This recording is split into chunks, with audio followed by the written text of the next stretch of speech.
సంగతి ఏంటంటే కుక్కర్లో పెట్టాను. ఇగో చెట్టు కట్టి ఉండాలండి, తొక్కుడు కట్టి చెట్టు కట్టి ఉండాలి. మాది చూడండి రాగి సంగటి ఇలా వేసుకోవాలి, భలే ఉంటుంది. ఇగో చెట్టు లేదు అందుకని ఇగో పప్పు గుత్తితో ఇలా గెలుగుతున్నాను.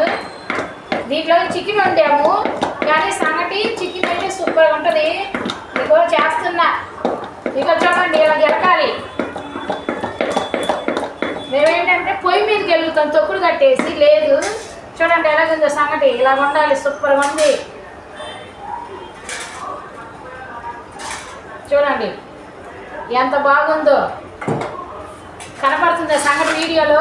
చూడు ఇక్కడ చూడు డేక్ష, ఇక్కడ చూడు డేక్ష చూపి. ఇదిగోండి సంగటి ఇలాగే చూడండి, ఇలా తీసి ఇలాగేసి ఇగో చూడండి దీన్ని ముద్ద చేయాలి. ఇగో ఇలాగా ముద్ద చేసి ఇగో